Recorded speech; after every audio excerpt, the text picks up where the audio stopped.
14 दिसंबर सन 1990 को UN general assembly ने 1 अक्टूबर को इंटरनेशनल ओल्ड एज डे के रूप में मनाना शुरू किया था।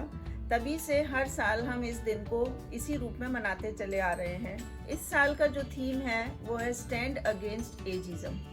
इस दिन को मनाने का उद्देश्य बुजुर्गों की परेशानियों को समझना और उनकी मदद करना एवं उनके इस समाज के प्रति जो योगदान रहा है उसको याद करने का। सन 2019 में 65 या उससे ऊपर पूरे विश्व भर में 709 मिलियन लोग थे, जो 2050 तक बढ़कर 1.5 बिलियन हो जाएंगे। इसका मतलब एक बहुत बड़ा तबका है जिसे हमारे केयर की जरूरत है, जिसका हमें ध्यान रखना चाहिए। इसीलिए इस दिन का महत्व बहुत बढ़ जाता है।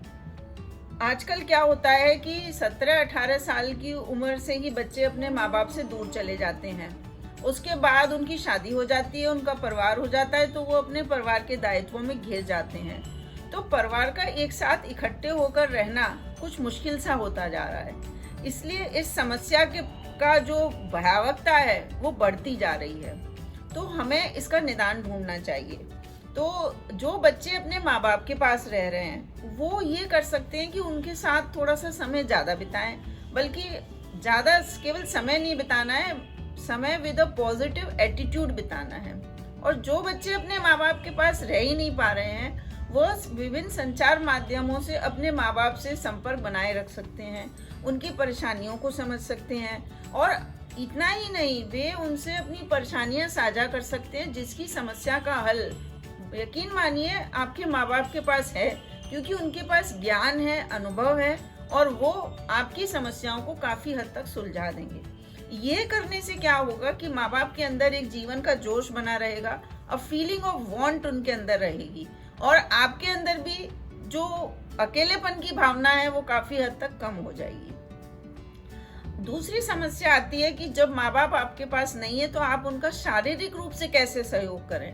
इसके लिए ग्लोबलाइजेशन ऑफ पेरेंट्स एक कंसेप्ट है, जिसका मतलब होता है कि जो आपके पेरेंट्स आपके पास नहीं है, पर जो भी पेरेंट्स आपके आसपास हैं वो आपके पेरेंट्स हैं। चाहे वो आपका पड़ोसी हो, चाहे वो आपका मकान मालिक हो, चाहे आपका कर्मचारी हो, उसकी छोटी छोटी शारीरिक जरूरत होती हैं, उनको आप पूरा करिए, अपनी सुविधा अनुसार करिए। ये नहीं कि आपको डेडिकेटेड रहना है, पर जब भी आपको वक्त मिले आप उनके पास जाइए, उनकी समस्याओं का निदान करिए। इससे 2 फायदे होंगे। एक तो आपके अंदर भी जीवन में एक नई ऊर्जा का संचार होगा और जो बुजुर्ग हैं, अशक्त हैं, उनको मदद मिल जाए। कोरोना के काल में हर वर्ग पर प्रभाव पड़ा है, लेकिन सबसे ज्यादा प्रभाव बुजुर्गों पर पड़ा है। इसीलिए हमारा दायित्व इस समय और भी ज्यादा बढ़ जाता है। वैसे बच्चों से मैं कहना चाहूंगी कि बीट द बोर्डम का एक यह भी तरीका है, जरूर आजमाइए। धन्यवाद।